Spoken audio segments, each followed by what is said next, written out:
Salut à tous et bienvenue sur la chaîne. Aujourd'hui, on aborde un sujet délicat mais essentiel pour des relations saines. Comment un homme, même le plus patient, peut finir par se sentir poussé à bout et devenir colérique. L'idée n'est pas de pointer du doigt qui que ce soit, mais de comprendre les dynamiques qui peuvent mener à cette situation pour mieux les éviter. Alors, comment un homme initialement calme et patient peut-il se transformer? Souvent, tout commence par un manque de reconnaissance. Imaginez, il fait des efforts constants, que ce soit dans les tâches ménagères, dans son soutien émotionnel ou pour organiser des moments spéciaux. Au début, il le fait avec plaisir. Mais si ces efforts sont systématiquement ignorés ou considérés comme normaux et jamais remerciés, un sentiment d'injustice commence à naître. La patience a des limites, et quand on a l'impression que nos gestes ne comptent pas, une frustration s'installe petit à petit. Ensuite, parlons de la critique constante. Personne n'aime être critiqué en permanence, surtout sur des détails. Tu n'as pas fait ça comme il faut. Pourquoi tu as mis ça là? Tu aurais dû penser à... Quand ces petites remarques deviennent un bruit de fond quotidien, même l'homme le plus zen peut se sentir attaqué et dévalorisé. Il a l'impression que quoi qu'il fasse, ce ne sera jamais assez bien. Cette pression constante crée une tension interne qui, un jour, finit par exploser en colère.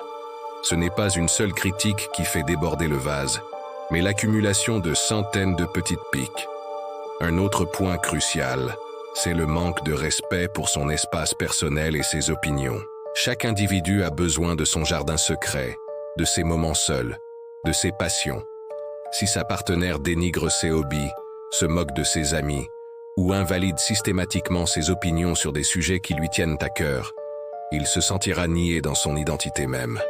Ce manque de respect est une attaque directe à son estime de soi. La colère devient alors un mécanisme de défense pour protéger ce qui lui reste de son individualité. La communication est évidemment au cœur du problème, mais pas n'importe quelle communication. Je parle ici de l'incapacité à avoir des discussions calmes et constructives. Si chaque tentative de dialogue se transforme en dispute, en cri ou en reproche, l'homme peut finir par se fermer. Il associe la communication à un conflit inévitable. Alors, il garde tout pour lui, il encaisse, jusqu'au jour où la pression est trop forte. La colère qui jaillit est alors l'expression de tous les mots qu'il n'a pas pu dire, de toutes les frustrations qu'il a refoulées. Et que dire des attentes irréalistes? Parfois, sans s'en rendre compte, une femme peut attendre de son partenaire qu'il soit un devin. Il aurait dû savoir que j'avais besoin de ça.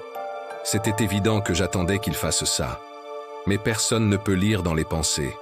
Quand un homme se voit reprocher de ne pas avoir anticipé des désirs qui n'ont jamais été clairement exprimés, il se sent piégé dans un jeu dont il ne connaît pas les règles. C'est épuisant et profondément injuste. Et cette impuissance peut facilement se transformer en colère. Le manque de soutien dans les moments difficiles est aussi un catalyseur puissant. La vie est faite de hauts et de bas. Quand un homme traverse une période compliquée, que ce soit au travail, avec sa famille ou sa santé, il a besoin de sentir que sa partenaire est son allié, son roc. Si au contraire elle minimise ses problèmes, lui ajoute une pression supplémentaire ou se montre indifférente, il se sentira profondément seul. Ce sentiment d'abandon dans l'adversité peut briser la confiance et faire naître un ressentiment qui s'exprimera par la colère. Il y a aussi la question de la charge mentale inversée, moins souvent évoquée. Quand une femme prend systématiquement toutes les décisions, même pour lui, sans le consulter, sous prétexte qu'elle sait mieux, elle le prive de son autonomie et de son rôle dans le couple. Il peut se sentir infantilisé, comme un simple exécutant.